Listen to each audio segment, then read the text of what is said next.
For everyone to be so up in arms over Putin liberating these ethnic Russians in Ukraine from Nazis, I mean, at that point, come on, you got to be able to call this out. You can't just sit back and keep hearing, well, Putin is liberating ethnic Russians from the Nazi takeover of Ukraine. Be like, oh, what Nazi takeover? Like, genuinely. I mean, again, when you look at the voting population, it was like 2% went towards the fascist party. There are Nazi battalions, yeah, just like the Wagner Group's Nazi battalion, the Azov battalion is a Nazi battalion. Oh, there's a whole bunch of Nazis in the US military. Did you know that? A lot of them. Way more than there should be. Destroyed. Look at this. We already got this. Jackson Hinkle destroys Piers Morgan in Ukraine debate. Destroys. I'll give everyone a quick rundown of what's happening here if you're completely confused, especially with the beanie about to come on. I just gotta find, where did I put my little... Ah, here it is. Nice. Just get that size properly to the dome piece. Welcome back to Piers Morgan Uncensored. Vladimir Putin is probably one of the most hated in the world right now. That's what happens when you invade illegally a sovereign nation and order your army to slaughter innocent people. Well, it's going to be one of those terrible Piers Morgan debates where most of the people watching it are on Piers Morgan's side, even though he's such a wretch. What a horrible human being. Well, as Jimmy Dore said, the war pig. Jackson Hinkle, you might not remember him. He used to be on Twitch for a little while. Him and Haz, the two besties, they're kind of like, this was the ultimate end of debate bros. This is the final form, if you will. They've achieved their ultimate form. As the debate bro, you know, was trying to become the one superior debate bro, out debate broing all the other debate bros, and all the debate bros using and trying to fight for debate bro supremacy. Along would come a Jackson Hinkle, and Jackson Hinkle has done a speed run of political ideologies. You see, he started out as kind of a I'm with her, Hillary Clinton supporting lib in his younger days. You know, he's a kind of like a Nepo baby Cali upstart who was volunteering, you know, taking pictures with the Obamas, stuff like that, writing articles about how what is it? Nuclear power was a danger to the Earth. Now we had to prevent nuclear power from ever proliferating. He even ran in some elections unsuccessfully, I think, as well. And anyways, he joins and becomes one of the debate bros in the old political arena and begins challenging a whole bunch of people because of his, again, debating might in geopolitics. He becomes radicalized very rapidly due to his friendship with Haz and switches quickly over to both a socialist and then a communist. He goes from being I'm with her Hillary supporter to, you know, Bernie or bust, starts hanging out with Jimmy Dore. Jimmy Dore promotes him and is then very, very big into the whole we're all sock Dems, we're all on Team Bernie, Team AOC. Now he rejects them outright. He's actually got an episode of a show where he had to, you know, he had some like, it was a DSA thing or something on a side patch. And then he's like, no, I hate this. I need you to send me another one. I want you to send me the communism one because now I am a communist and I am a proud communist and I believe in all of these books that I've never read, but they're all brand new here. Look at this. We have Karl Marx, the Communist Manifesto. Oh, look at this. We have a book by Lenin. And like, you're clearly, all right, now rebranding, but okay. So he went down that road for a while and he was a proud communist. Unfortunately, a lot of the social aspects of wanting to fight for people's liberation, not just worker emancipation, but, you know, LGBTQ plus liberation, for example, while that doesn't agree with some of these so-called Marxist Leninists on the internet, because again, they seem to have a lot of conservative social values. They'd actually like to have the same social values as, say, conservatives like MAGA, which is why then he evolved into becoming the MAGA communist that he is today. So now Jackson Hinkle is effectively one of the people pushing for MAGA communism, in which he supports Donald Trump and he is on Team Trump, but not as a Trump supporter himself, but as someone who sees Trump as a ally in what he wants to bring about, which is, of course, this new world paradigm in which China will align effectively with Putin's Russia, and then they will effectively align ideally with India and other economic powers in order to crush America, as we have a completely new alternative to the American hegemonic control and the imperialist domination of the planet as an American. Now, all of that might seem like a lot of recap, but it's necessary for you to understand that he wasn't doing great when he was, you know, pushing for sock dem stuff. I don't know if it was because he just didn't seem genuine or he didn't actually believe that. He started doing really, really well when he started talking in a pro-Russia stance. Then his channel started blowing up. If he started like bringing this kind of like, hey, I'm against the American empire, and I'm also pro Putin, that was a little bit more unique, and that took off. And then all of a sudden he was appearing all over the place, not just getting bumps from like, you know, Jimmy Dore and stuff, but now you're getting bumps from RT. He's getting promoted all the time in all these major, you know, Russia Today networks. He ends up getting a massive Rumble show, some pretty good contracts. There's this whole weird thing about him dating a Russian Instagram influencer or something, and people are saying that that's like because he's actually secretly in, like, that part is Alex Jones territory. You don't need to go there. Suffice to say, he's enormously successful now as a pundit. And a pundit who, again, is speaking on the behalf of, like, you know, Putin's expansionism and project and all that kind of stuff. You may also remember him as the guy who debated Sam Cedar, and Sam Cedar was kind of just taken aback by how little he knew about the actual topics that he was debating. But he's debated Cedar, he's debated Destiny, he's debated Vosh, he's debated Dylan Burns, he's debated everyone. He, again, has ascended as the one true debate bro to rule them all, and now is here to debate Piers Morgan on the highest possible stage on the behalf of Vladimir Putin. But as well as opposing the West's financial and military backing for Ukraine, a substantial movement of digital influencers hold Putin in bizarrely high regard, praising him as a peace-loving leader who stands up for his country.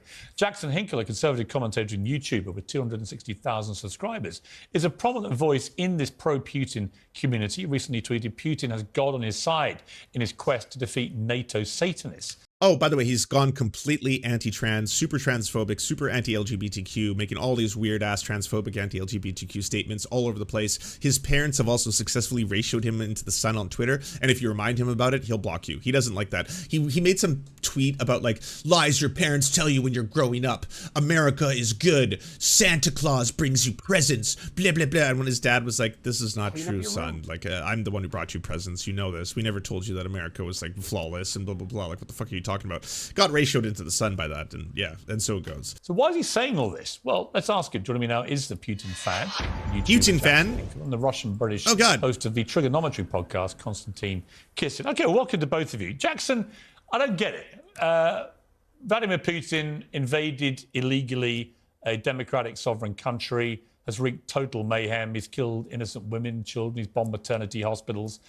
He's been on a barbaric rampage. Why would you choose this moment to... Putin's fanboys. This is a pretty funny framing, I gotta say. The warmongering dictators gaining popularity online. I mean, yeah, it would be an oddity, you know, if someone was to talk, like one of his producers came to Piers Morgan and was like, hey, there's a YouTuber with like 200,000 subscribers who's also like got really high viewership on Rumble. He's pro-Putin, but he's an American who lives in California, and he's also like, he's really big into like bodybuilding and like, you know, influencer lifestyle, and he's really big into like, you know, what seems to be a life of excess and wealth. I mean, he seems to come from a lot of wealth, that's for sure. And like, you know, it's odd. He says he's like a Marxist-Leninist, but at the same time takes all of these photos with what look like other models and fancy cars and stuff. He's a confusing figure online, to say the least. Revere him. I would choose this moment because most of what is said about Vladimir Putin in the mainstream press by talking heads like yourself is just factually not true, just like everything that people like you said about COVID. The fact of the matter is this war... Jackson's also a really good example of like, if you have like, you know, white mediocrity failing upward, as in like, he's not particularly captivating to listen to, and it's not as if he has like a really commanding style of like cadence or something where someone's like, oh, this guy, I mean, when you hear him, it's I disagree with what he has to say, but he's just certainly quite infectious. It ain't that. It's just kind of like someone with way too much confidence, like undue confidence. That's how I describe him as. Like, well, seems like people like you would accuse Putin, but those are lies told to you by the lamestream media that everyone talks about, that so-called started on February 24, 2022, actually began in 2014 after the U.S. led a violent coup on the Ukrainian government that was democratically elected. When people, specifically ethnic Russians in the Donbass, decided that they didn't want a U.S.-installed puppet government filled with Nazis, they vocalized their opinions. And for that, they were met with violence and aggression by the Ukrainian government, who slaughtered them for 8 years. 15,000 people died in this fighting while Putin tried to achieve peace through the Minsk Accords and the Minsk II Accords, all of which ended up being rejected. By the way, every single time he's come toe-to-toe with someone discussing using these talking points, like, you know, I'm not here to speak on the behalf of everything that Dylan Burns advocates for, but Dylan Burns effectively like neutralized this line of discussion very rapidly. By the Ukrainian government at the behest of Germany and the United States.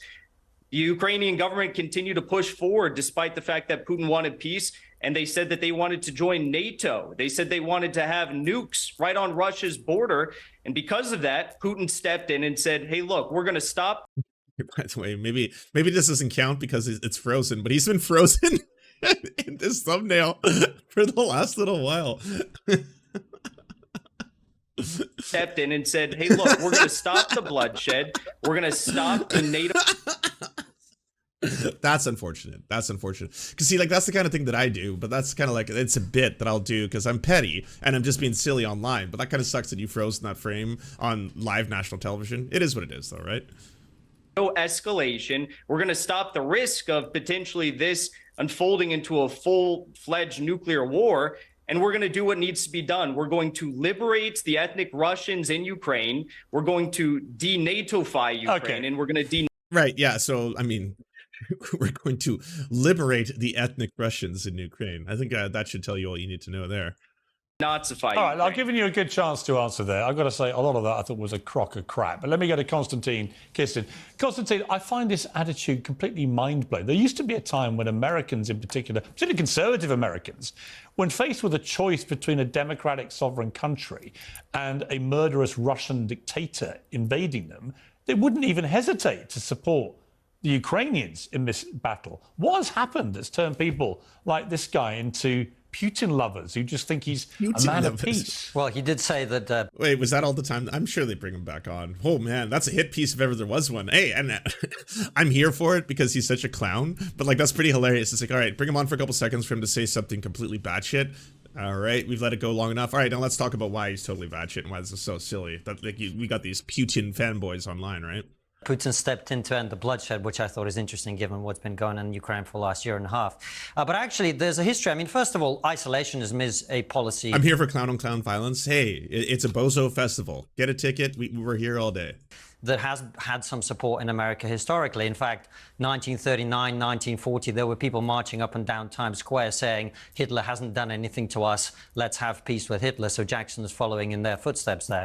But you were right in your introduction. This is a very online phenomenon. I was just in several conservative states in America, West Virginia, Utah. You go around, there's Ukraine flags on most of the houses there. So this is quite a fringe position. But I think Jackson actually alluded to some of the reasons. There is a growing movement of people who feel that they've been lied to by the mainstream media, quite rightly, by the way, particularly over things like COVID. Yeah. And they've developed a sort of teenage oppositional defiance disorder where they now think that the truth is whatever is the opposite of what the mainstream is saying. And we've just heard a very good representation of that. Yeah. I mean, Jackson, I get that you've got to... Oh, he's back on. I don't think we've lost our connection with you, unfortunately. Which will immediately lead people on social media to claim it's a conspiracy. And we've silenced him. That's not the case. We actually, as you saw, his head froze in mid-rant. We could hear his voice. Now we can't hear either, I think. So, Constantine, let's just keep talking until we get Jackson back. I don't know. I mean, I don't know where... Okay, this is really funny. I didn't know this is how it went down. Awesome. I got some stuff to edit later. If you want to see some stuff, you should check out the Ghoulery. Going to be posting a couple of these clips. This is funny. This mindset takes them. I always say to conservatives who come up with this kind of stuff, well, what did you feel about the invasion of Kuwait by Saddam Hussein, the race nuclear weapons, stop us doing what was morally the right thing to do? What is going on? Themselves would have railed again. Whoa, Jackson, what are you doing? Okay, so I'm on Jackson Hinkle's official website, by the way. This is his channel. This is The Dive with Jackson Hinkle. And on that, you can see that he is himself edited. He kept in the embarrassing parts, but now he's fast forwarding a little bit. I'm not getting all of the details. It seems as if there's a conspiracy going on here. Jackson, I think is that people like Jackson has stabilized Russia. There's no argument about that. But are you just fast forwarding all this shit talking of you? You got to leave that in. Why would you edit that out? Come on, they're just lying war pigs, aren't they? But most of the elites in Russia have their children and their wives in Europe. This is interesting, isn't it? Because they claim that Russia is this great place under Vladimir Putin, yet all of those people place their families outside, which is tells you a lot about what they actually think about the country. So we've got Jackson back, I think. Jackson, genuinely, the connection went down. Oh, it's all right. He's on his phone now. He got it. He's like, oh, God, hurry. So there's no conspiracy. We weren't trying to silence you. Look, I just find it odd. I mean, for argument's sake, when Saddam Hussein invaded Kuwait, did you feel that he was a peace-loving guy that we should be instinctively supporting, or did you? By the way, before he gives whatever strange spin he's going to have on the situation, it's pretty remarkable that, again, you're seeing this from the neocons, especially that entire generation of being like, well, I mean, Saddam Hussein was a bad person, right? Are you going to disagree with that? Are you going to disagree with the horrifying things that he did? And then you're like, no one was disagreeing that Saddam Hussein's a bad person. George Bush is also a very bad person. And if we're going to talk about like a head count here, what was the resulting end of the invasion of Iraq, the second invasion of Iraq, I might add you, by the United States? And how did that affect the civilian population of Iraq? Those are questions that certainly should be answered, rather than consistently, are we justified in preemptively preventing what we think the precogs have determined to be is the best course for our imperial endeavors in order to stop these baddies from doing potentially bad things with what may or may not be weapons of mass destruction that it turns out they don't have, but still the justification was there in the first place, right? You agree with American conservatives then that what should actually happen? Props to Piers for not debating him and just mocking him. Yeah, it sucks, but I'm not going to say it because I don't even want to be on the record of saying, yeah, you got to hand it to blank. But let's just say that is certainly the only way to deal with this. Is Desert Storm and General Schwarzkopf should be leading the American charge to repel him. And if you felt the latter, why would you feel differently about someone like Putin doing this in Ukraine? Putin. Well, I don't know if you know, Pierce, I'm only 23 years old, so I didn't have fully fledged opinions on that at the time. But what I think is very interesting is for all the Western officials that are so outraged over what Putin is doing in Ukraine, why were they not outraged over what NATO did to Yugoslavia or what NATO did to Libya? So not answering the question at all, and then, of course, moving on to what you want to speak about. Or what the United States did in Iraq and Afghanistan or Syria. The United States drone operation program in Africa had a 95% civilian death rate. For everyone to be so up in arms over Putin liberating these ethnic Russians in Ukraine from Nazis, I mean, at that point, come on, you got to be able to call this out. You can't just sit back and keep hearing, well, Putin is liberating ethnic Russians from the Nazi takeover of Ukraine. Be like, oh, what Nazi takeover? Like, genuinely. I mean, again, when you look at the voting population, it was like 2% went towards the fascist party. There are Nazi battalions, yeah, just like the Wagner Group's Nazi battalion, the Azov battalion is a Nazi battalion. Oh, there's a whole bunch of Nazis in the US military. Did you know that? A lot of them. Way more than there should be. It's a troublingly high amount of fucking fascist far-righters and Nazis who actually are in possessions of power. Have you looked at Nazi cops in the US and Canada? Holy fuck, is there a lot of Nazi cops. In fact, in Canada, they had to actually ban the thin blue line as a symbol because it was associated too much with extremism, and still the police unions in Canada don't stop using it. They're like, no, we're going to just keep using it. We don't care. No, here it is. Yeah.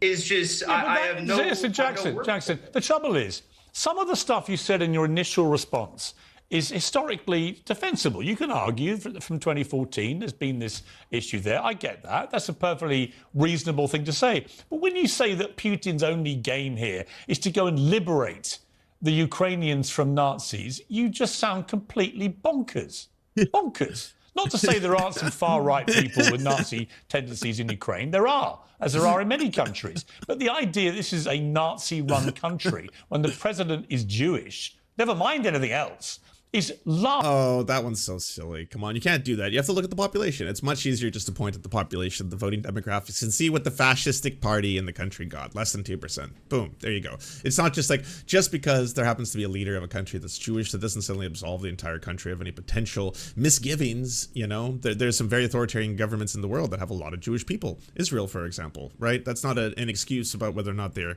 committing acts of authoritarianism. Laughably ridiculous. Well, just because he's Jewish doesn't mean he's not sicking his Azov Nazi thugs on ethnic Russians in the Donbass. You think a Jewish... on ethnic Russians. I mean, yeah, you said ethnic Russians a lot during the course of this. You keep saying cleansing, you keep saying liberating, you keep saying, yes, there is a one pure quality of people that need to be liberated from, I don't know, sounds Nazi-like. The president is going to be actively promoting Nazism. That's your position. The ones with swastika tattoos and Hitler tattoos in Mariupol, for example. You know what, Jackson? But what I'll say, Pierce, one question. What I'll say is, if you're so outraged over the atrocities allegedly of Putin in Ukraine and all these Ukrainians that have been killed, and you tweet about it nonstop, Why did you not tweet once about the atrocities that were perpetrated by the Ukrainian government from 2014 to 2022 against those ethnic Russians in the Donbass? Well, Zelensky's first language is Russian. Yeah, but I mean, that's all part of the conspiracy, don't you see? yeah, Constantine. Well, my family are actually largely ethnic Russians in Ukraine. The idea that there's a significant body of people in Ukraine who, by virtue of being ethnic Russians, support what Vladimir Putin is doing is complete hogwash, frankly. And the lots of... And by the way, you're all clowns here, okay? You're seeing Piers Morgan do the same thing that fucking Tim Pool does on that scale, where it's like, all right, so we're going to invite someone over who's got very conflicting ideas. Yes, we are. Okay, so I need someone who I can have in my corner to be able to mock them whenever I need, and then we'll go back and let them look utterly ridiculous every now and then, you know? Back and forth. For the other points that have been made, I mean, you're right. There are some far-right elements in Ukraine, as there are in America. The Azov battalion that Jackson's referring to was formed after Russia invaded in 2014. That's true. In the same way that if Mexico invaded the United States, there'd probably be some far-right people going out and fighting there. So, yeah, I mean, they're already established. They already exist. You know exactly what would happen. You would see a whole bunch of 3%ers, a whole bunch of Proud Boys, a whole bunch of Blue Glue Boys, a whole bunch of Knights of Odin. All of them suddenly become even more radicalized as they say that there's this influx of, you know, immigrants that are coming into the country. Suddenly they're like, yes, we need to militarize and make sure that we preserve the purity of the American way, which happens to be the white Anglo-Saxon race. Like, of course, yes, this is what happens. He's got the whole thing backwards, which is not surprising. You know what? We could probably explore this in more detail. I mean, Will Jackson, I've got no desire to censor you, to stop you having your views. You're entitled to them. I will challenge them. We ran out of time tonight, but I think we should do this again another time. Well, that was you can have a platform here. We can talk about these things because a lot of... Well, that was wildly entertaining. It went by pretty quick, but yeah, I love how this whole thing is framed as Jackson Hinkle destroys Piers Morgan, and you barely got like 5 words in there. To be fair, it was a hit piece. They brought you on just to mock you. The entire thing was just be like, look at this. Do you see how silly this is? Apparently there's some people who are pro-Putin in fucking America. You know, this dude is like from some rich family in California, the very definition of a Nepo baby. And yeah, or Nepo baby, sorry. And look at that. He loves Putin. That's funny. That's silly. That's an oddity. You don't see that every day, right? Yeah, that was funny. That was good. I hadn't seen it. Entertaining. Well done. You know the shitty thing about all this is that's going to promote Jackson Hinkle. Like, even though it doesn't matter how he performs or if the whole thing was clown shoes, there's going to now be a handful, because he just got exposed to millions. There's going to be like that percentage of people who are like, oh, what's this guy all about? Okay, he's challenging Piers Morgan. That's interesting. I don't know what he's talking about, but let's find out more. Let's go check it out, you know? Do you enjoy the Serfs but prefer not to have to use your eyeballs? Many are saying this. Well, we've got the solution for you. It's the Serf Times in podcast form. Available on most major podcasting networks now.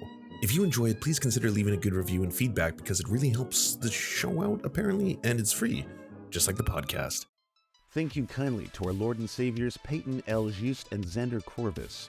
Without you, we are nothing. And now, a shout out to our Knights of the Square Table.